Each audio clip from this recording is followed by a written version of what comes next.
Then every day times keep passing. The year keeps going. We are on the same spot. We are on the same spot. When they kill one military, people go out and celebrate. Oh, I've done this. When there is ghost town or places are locked down, people go, no, ghost towns won't give us independence. Killing one like a military won't give us independence. We have been killing them for so many years. What has changed? What has changed? And look at what they are doing. They are targeting the best of our fighters. Black legs are increasing daily, day out. So if you put the 3 months today ghost towns and 3 months is being respected, that doesn't bring in independence. If today you kill one police officer, one gendarme, and you on Facebook you are shouting, that doesn't bring in independence. Independence is brought when there is real war, actual war, real war, when the Republic feels the effect, when the international community feels the effect. That is when we know that we are at war, and we must go back to the drawing board to what we used to do when the world can feel us. Now, listen. Now we have Palestine, Israel. That has sucked away our energy. Before we had COVID. COVID sucked away all the attention from our war. We had Ukraine and Russia. It sucked away all the attention from our war. Now we have Palestine and this. And the world is looking at them. They're not looking at us. Maybe now they might be thinking that we are just some few people we are agitating. That's it. They may look at us like agitators. People are just agitating. Comrade Shea Kavi. This is Comrade Mark Bareta. I am talking today, the 12th of October in the year of our Lord 2023. And Comrade Christopher Hans just forwarded to me your audio. I've taken time to listen to your audio, and you will permit me to respond with the following concerns. You spoke about the consortium being another group. The consortium came from the people, and we all must be proud to say, without the consortium, there would have been no present revolution. Because the revolution came from the people. Just so you are aware, the egg of sea came into existence, if my memory doesn't fail me, few years or months before the revolution kicked off. By then they were still part and parcel of the SCYL or so. The SCNC, the SCYL, and all of those groups existed. But most often, they existed as pockets of the larger Ambazonian struggle. And we must acknowledge the fact that some of you, including Choyaba, Akwanga, has seen the light ever since that the future is Ambazonia. And the fact that others came from behind doesn't negate them, doesn't take away their full right to participate in the revolution of our homeland. And so, without the consortium, there would have been no revolution. And we must put history as it is. And thanks to Bala, Fontaine, Patasang, and all the lawyers and teachers on the ground who started this new phase, there would have been any issue. And thanks also to Tabang Ivo and myself, and God bless John Baokuro, who called us and said, guys, you must take this thing. There would have been anything. I'm sure the egg of sea, SYL, would have only remained significant in the diaspora, with few of you making agitations and giving letters of support to all those who are seeking for asylum. So we must give credit first to the consortium. Next, you spoke about the fact that Skakuf failed. That what happened when people came together. My brother, Sheikh Kavi, we must continue to try. Unless you and your group, you have given us a formula. As far as I'm aware, you have not given us a formula. I have come to the conclusion, and I have the feeling that all those in the egg of C, the hardliners, are afraid of genuine collaboration, are afraid to sit down and talk to the people. The moment where there is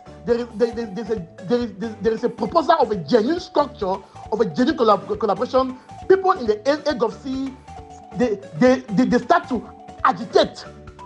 They start talking about powers, control, forces, this, that. They start referring to their leader, Joe. Means, and the impression that you people are pushing ahead is that without Joe Ayaba, there is no egg of C. And without Joe Ayaba, there is no revolution. No, it shouldn't be. It shouldn't be that case. So the fact that Skakuf failed doesn't mean that we should not try again. We should not learn from the failures of Skakuf and go back to fix what needs to be fixed. So, let me also ask you the question. Are you happy? Are you sincerely happy with the state of the revolution at this point in time? Can you sincerely tell me in my face that Mark Bareta, the egg of C, the ADF, can do it on its own? Do you want to also stay do you want to stay again for another 20 years before you have what you've had? Check Avi. Look at what happens to our parents. My own father died and was buried in a foreign land because of COVID. My condolences. Your own mother died and was buried in a foreign land. Do you also want to die? Do you also want me to die and we are buried in a foreign land? So, how long are you people going to stay? How long are you people going to stay to come on the table for genuine collaboration? Why, as you people claim that you are the leaders and the big people, you know everything, why can't you use your big manism and call all of these people together and say, you, Margaret, sit down. Joe, Akwanga, sit down.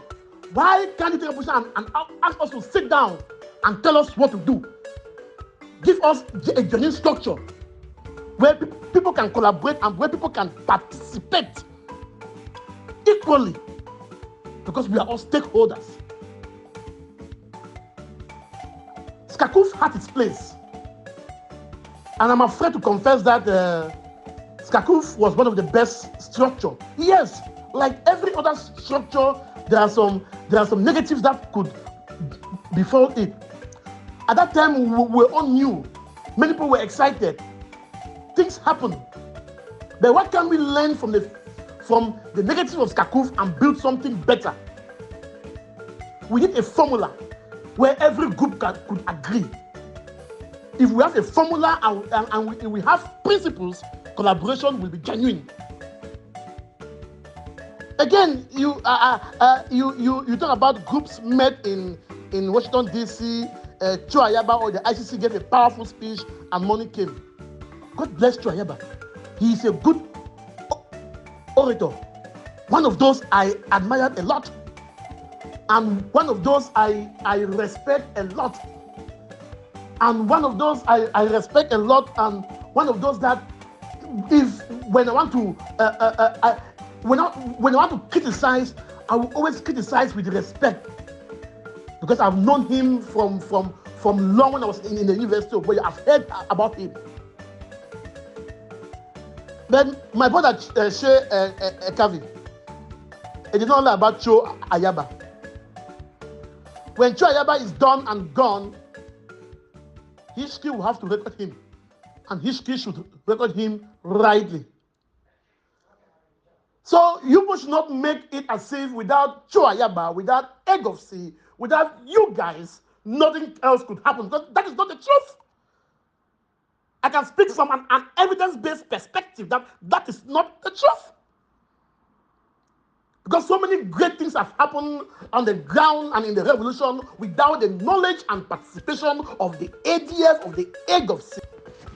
Comrade, let me just respond briefly. Let me just respond briefly to the first part of your communication. You see, what is happening in our revolution is that we have become too political. Okay, let me also ask you this question. If all the groups, if all the leaders refuse to come together, what do you do? That is the question that every one of us should be answering. Are you aware that prior to the Canada, all the various groups and leaderships, they have been invited? So ask yourself, what stops the various leaders and groups to say, hey, listen, we all have a common goal. We have to come together to finish this thing. So what stops them to come together and collaborate and work on common communication and work on common diplomacy and work on common strategies on how to push back La Republic from Amazonia? So everybody is shouting, oh, let the leaders come together, but nobody is taking an action. So if CDN tried to take, if CDN took an action in bringing the various and thousands of groups that we have together, they should be appreciated. The purpose of the Canada conference was to ensure that every leadership, every group, every Amazonian from across the globe come together. Yes, some of the groups were not involved. I know SCAPO was involved. I know SSC was involved. I know IGK was involved. I know SCAF was involved. I know there are different groups that were involved. No matter their following, no matter their significance, but every group, every Amazonian is a stakeholder. It's a stakeholder in this revolution. It's a stakeholder in our war of independence. So, what I'm asking again, what do we do? Because I'm looking for a solution. What if all the leaders, they fold their hands and they sit there arguing, I can't come. Person A will say, I can't come because Sako is there. Sako will say, I can't come because Ayaba is dead. Ayaba said, no, Chris Anu, I can't come. So, okay, so what should we do now? What should we do? Should we fold our arms? And then Gamzoro is standing to the worst every day? No. Some people must do something. And to me, at this stage, I'm going for the willing. For those who are willing to come together, for those who are willing to collaborate, fine and good. Let the few do what they can do. If we try it and we fail, God forbid, let our conscience be clear that at least we tried something. At least those who never came together are those who want to prolong the war. So nobody is creating any new structure. We already have a lot of groups. When the UN came together after the war, they were not creating something new from OAU that was there before. They were just trying to bring countries together so that they can all reason. They can have a common goal on how to address world issues. What Canada has done, Canada hasn't created any group. We're not creating any group. We just created a secretariat that brings all the various groups together.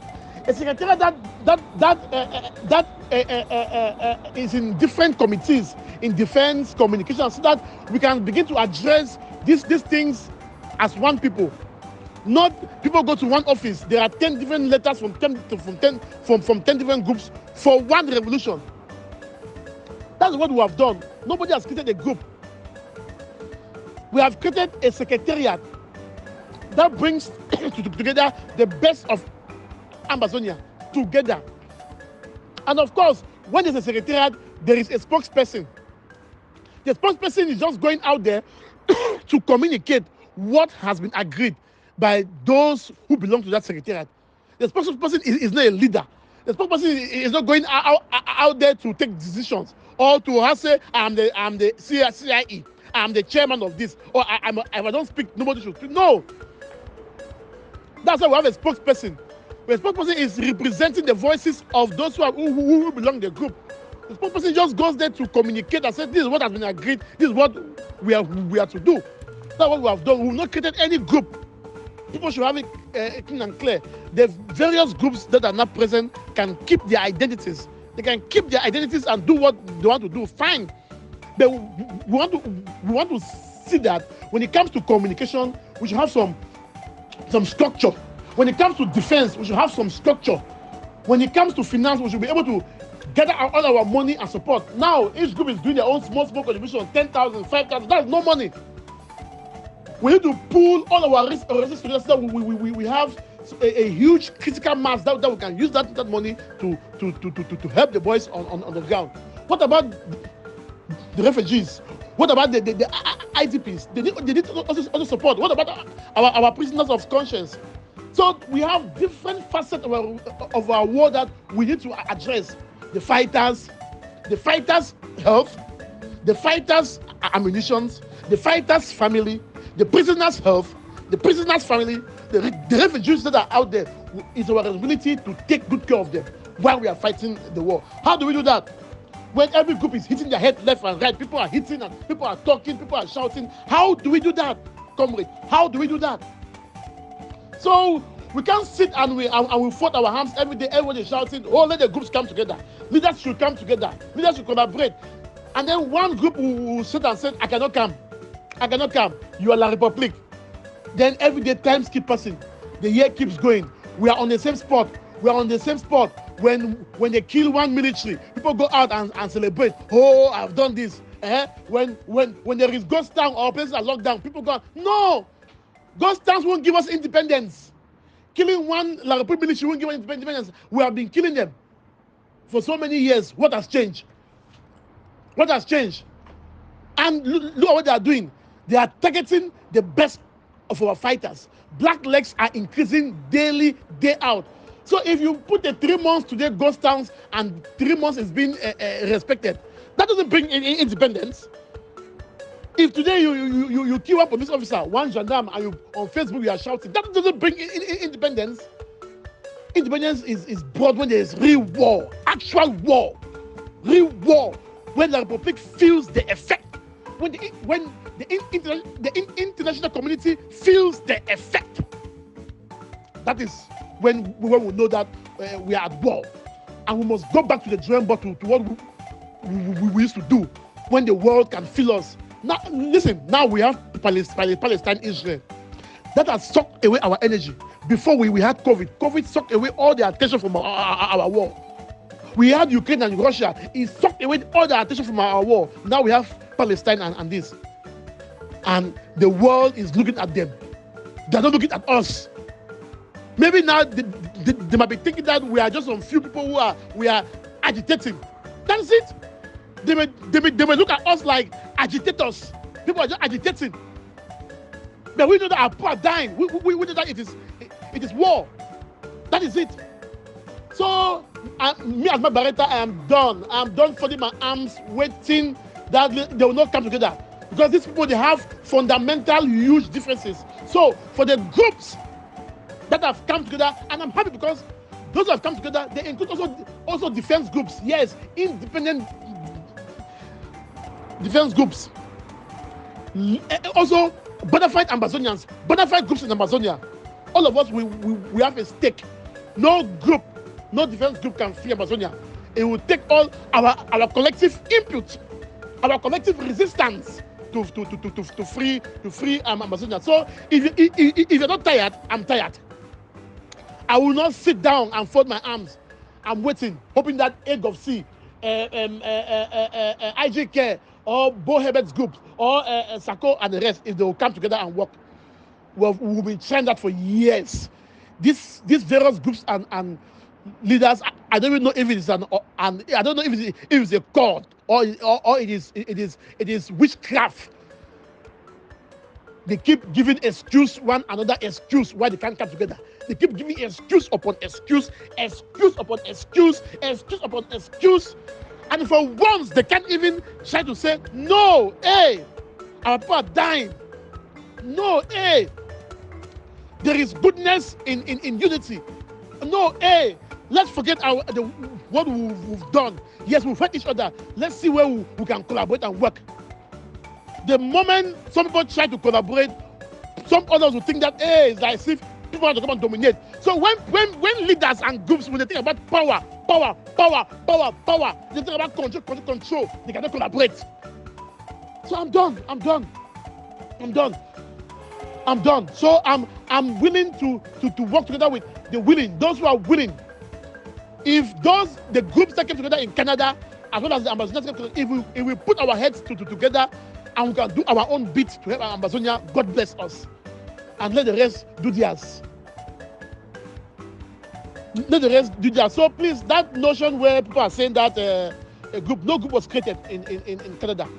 Nothing was created. A platform was just made so as to facilitate some commonalities amongst us, areas where we all agree that we can work together and push this thing forward. We have had enough of groups. Nobody has created a group. We have created a platform, a space where we can join all our ideas, we can join our resources, we can join our talents to help our people. So people should stop sending out these innuendos and the complaints. CDN. Like I said earlier, the CDN is not there to preach Amazonia. If people, the CDN is not an Amazonian group. It's not there to be preaching Amazonia. That's not their job. Their job is for them to be impartial. Their job is for them not to be biased. But they are also born and bred Amazonians. And their job is to use their good offices, use their resources, use their professional background, use their connections to open doors for us so that we, the people, can cry our case, not them crying. We need people like that in the revolution. And if the CDN gives us that, we should be grateful for them. We should be grateful. We should be thankful. That should be linking them to La Republic, linking them to telling lies day in, day out without any proofs. We are done with that. We are done with that. And that shouldn't be happening again in our revolution. We have HD there. We have HD and all those other NGOs. What have they said? The various groups, are they not running behind those other NGOs? They are running behind them. Those other NGOs, are they not paying their flights to attend meetings? Are they not paying their flights? Do they call them La Republic? Those other NGOs that we talk, are they preaching Amazonia? Those other NGOs, are they preaching Amazonia? They're not preaching Amazonia. They are standing on a fine line because they have to bring both Cameroon and Amazonian together. And then we expect CDN to preach Amazonia. CDN is not an Amazonian group. It's not. The CDN is not a group for the Amazonian war. It's a humanitarian, diplomatic, and otherwise group that wants to seek solutions. They want to make sure that there is negotiation between both peoples of the Cameroons. And we should be grateful that they are there to help us with their talents, to help us because there are people there who work right deep in the system, in the international system. They can offer us some insight. And if there is any leader out there, any group out there who hasn't benefit from the insight of CDN, let them come out and say so. We're the ones we kill ourselves. So if the leaders don't come together, we should fold our arms and be crying. This is the people's revolution, and not one of a leaders or group. That is over and it's done. Sorry, a call came and cut this audio short. So what I'm trying to say, my dear brother Shea Kavi, is that we shouldn't make everything to center around the CIC. Oh, the CIC spoke in Washington DC. Oh, money came out. Yes, I was a good orator. He speaks so very well. He understands the dynamics so very well. He's a nice gentleman, but speeches doesn't give us independence. If so, it should have given us a long time ago. It doesn't give us independence. What gives us independence is more than speeches. It's more than even just having the money. What would give us this independence is for us to have a structured approach. It's for us to speak in a larger majority as one mouth. It will also get a structured approach to defense, communication, diplomacy, etc. Also, you mentioned about the IG, the fact that okay, let me ask you.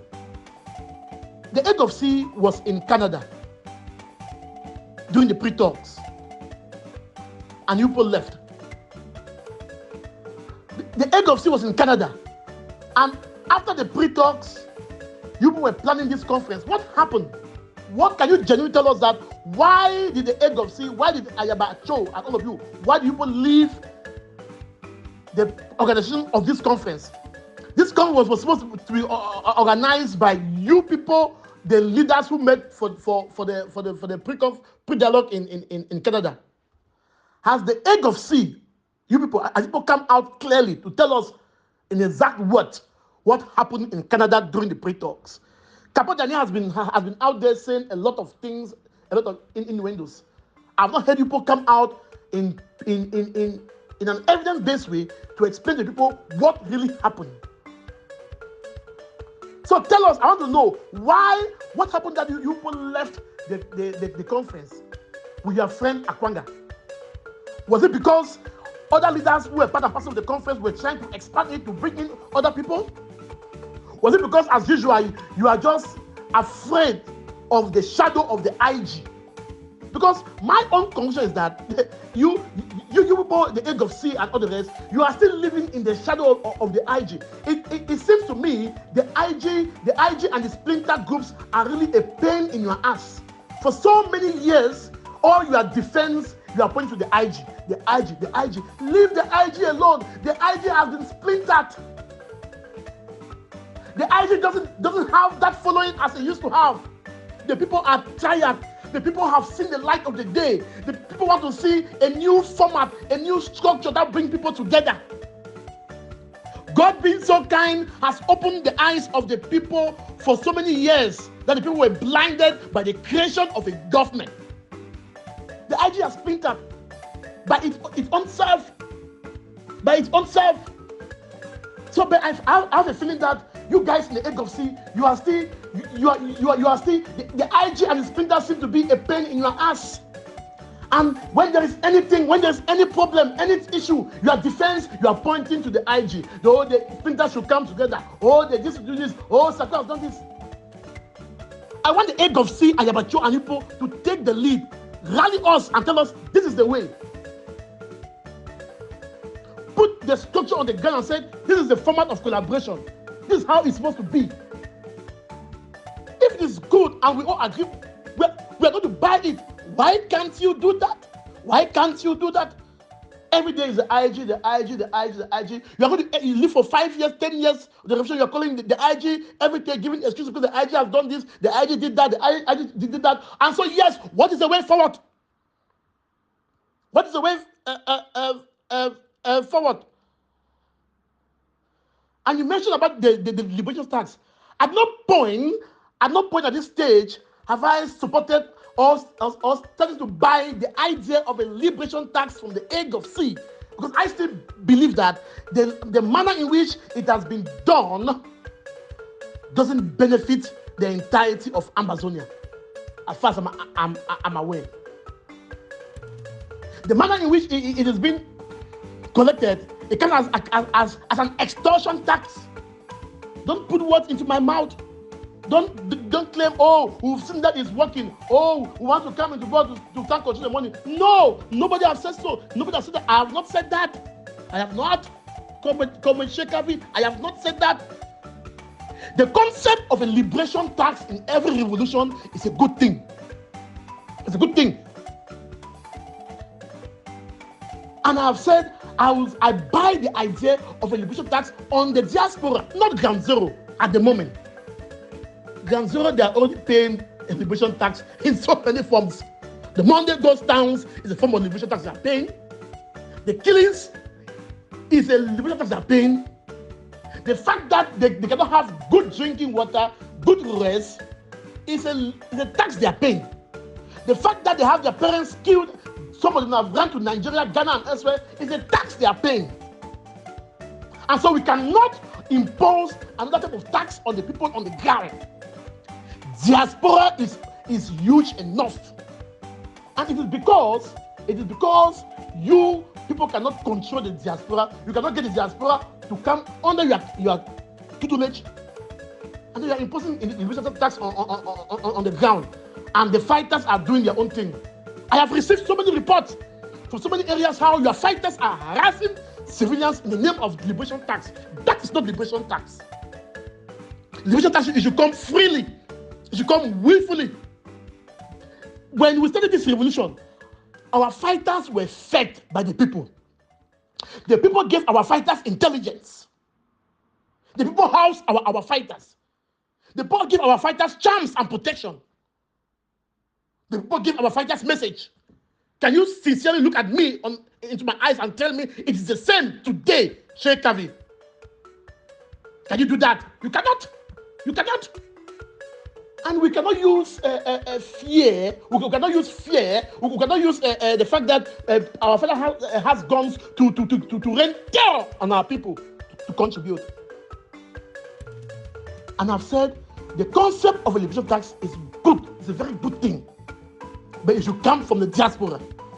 And if it comes from the diaspora, it means we have to have a system in place, a situation in place where all the major communities and groups they agree on a formula, so that all of us will go there and every month we are giving our $100, $50, $1, $2, and we will have that critical mass.